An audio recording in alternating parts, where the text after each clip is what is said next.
Donc aujourd'hui, vous avez choisi de discuter, d'entendre les petites explications sur les Berliner Weiss. Donc on va commencer par décortiquer un petit peu le nom. Donc Berliner, ça me semble un petit peu simple. Ça rappelle d'ailleurs une phrase Ich bin ein Berliner, assez loufoque. Mais donc Berliner veut dire de Berlin. Et Weiss veut dire blanche, donc blanche ou froment. Donc c'est-à-dire que les bières qui ont la détermination Weiss en allemand sont des bières qui seront à base de froment, d'orge et de froment. Pour la petite histoire, donc il faut savoir qu'en 1809, les troupes napoléoniennes sont parties envahir Berlin et ils ont découvert une bière, donc la Berliner Weiss, et ils ont donné à cette bière le nom de Champagne du Nord. Pourquoi? Parce que c'était une bière à un caractère assez vif, assez rafraîchissant et assez élégant, assez subtil. Et donc ces troupes napoléoniennes, ça leur a rappelé leur champagne. Et donc ils ont appelé la Berliner Weiss le champagne du Nord, qui est déjà quand même un beau nom pour une bière. Alors ça fait toujours un petit peu peur quand on parle des bières allemandes, mais il faut savoir qu'au-delà des lagers, qui est le nom allemand pour qui détermine maintenant toutes les bières à fermentation basse, il y a énormément de bières en Allemagne et des très bonnes, et pas uniquement les grands pichets d'un litre qu'on peut voir à l'Oktoberfest, qui sont des bières avec peu de caractère et très faciles à boire. Euh, donc, pour ça, j'étais en train de voir un petit peu les messages, donc salut à tous, je ne vais pas répondre personnellement à chacun, mais c'est cool de voir que les gens sont présents. Donc on parle donc d'une bière à base de froment pour la Berliner Weiss, qui est normalement non filtrée, faible en teneur en alcool, donc on est normalement en dessous de 3,8, donc c'est assez faible. On va voir qu'il y a des petits twists maintenant au niveau des Berliner Weiss, des brasseries craft, et c'est une bière acide. Donc c'est une bière où on va avoir quand même une acidité qui peut être assez prononcée. Donc la Berliner Weiss a été assez populaire au XVIIIe siècle. C'était une bière qui se buvait en très grande quantité aux alentours à Berlin et dans ses alentours, et qui a disparu au XXe siècle. Un peu partout en Europe, au XXe siècle, on avait vraiment le boom des lagers, hein, donc les pils chez nous en Belgique. Et là, il y avait les German lagers, tout ce qui est Pilsner qui vient de Tchéquie. Donc, toutes ces lagers internationales aussi vont avoir ce succès dans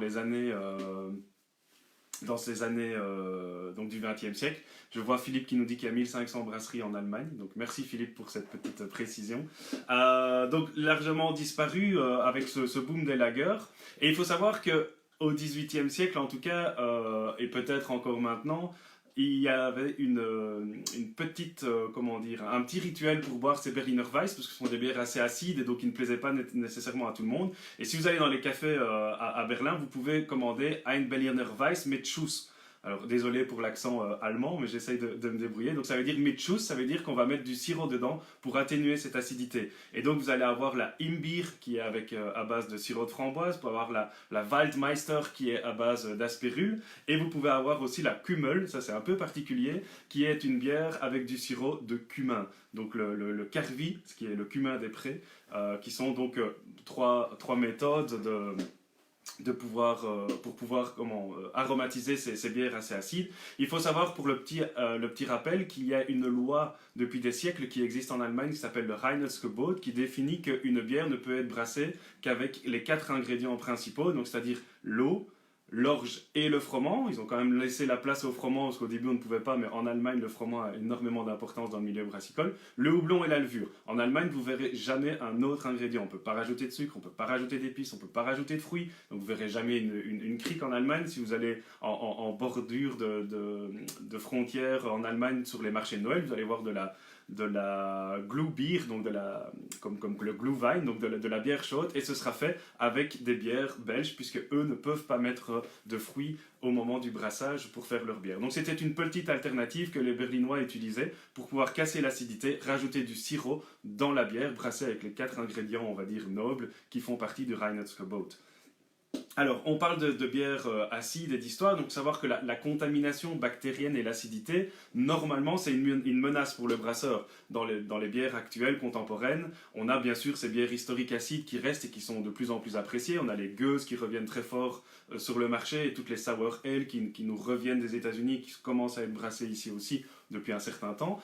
Donc à la base, c'est une menace pour le brasseur, mais il faut savoir que certaines régions ont gardé cette technique de brassage qui avant le 19e siècle, et donc Pasteur, Louis Pasteur, qui a fait beaucoup de travaux sur la bière et qui a commencé à faire les travaux sur la bière, on va dire fermentée et brassée en milieu 100% clos, il y avait toujours une attaque bactérienne et donc ces bières avaient une légère acidité. Ici, pour la bière de la Berliner Weiss, on a les premières traces dans les années 1600, donc c'est quand même une bière très historique. Et donc pour garder cet aspect historique où l'acidité est assez présente, on va garder dans la Berliner Weiss cette acidité. Donc c'est une bière qui est brassée à haute fermentation avec des Saccharomyces cerevisiae, comme pour les bières traditionnelles de haute fermentation, mais avec des bactéries lactobacillus. Donc le lactobacillus, c'est un peu tout ce qu'on peut voir dans les yaourts fermentés actuels, style Yakult ou autre, pour ne citer qu'une marque, Actimel. Donc c'est ce genre de bactéries qui va être dans la bière et qui va donner cette acidité lactique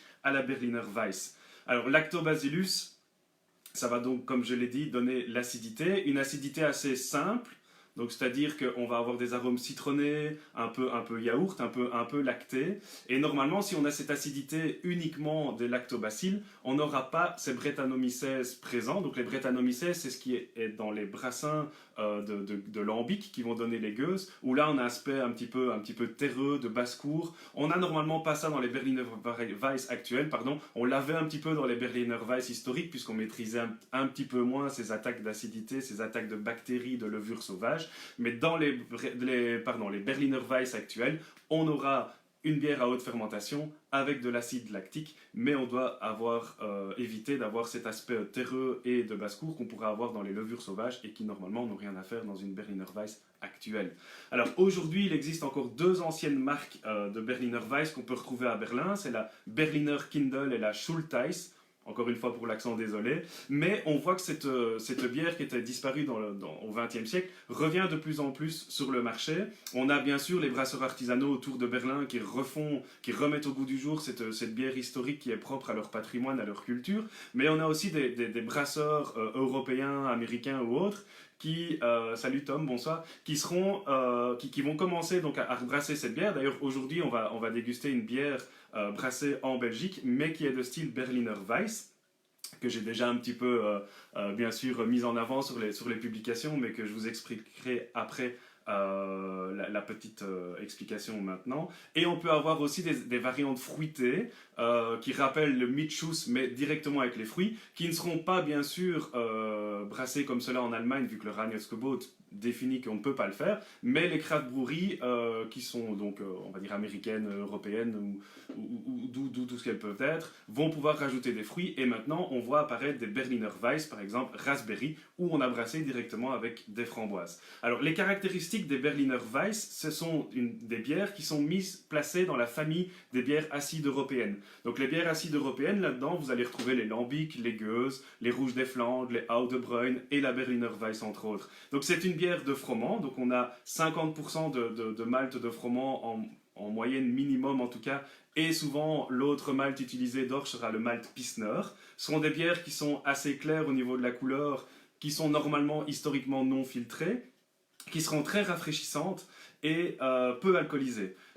La particularité donc de cette bière de froment peu alcoolisée et très rafraîchissante, c'est qu'on aura une acidité lactique et on aura aussi une forte carbonatation. C'est pour ça que les troupes napoléoniennes avaient donné ce nom de champagne du Nord, puisqu'on a quelque chose de très rafraîchissant.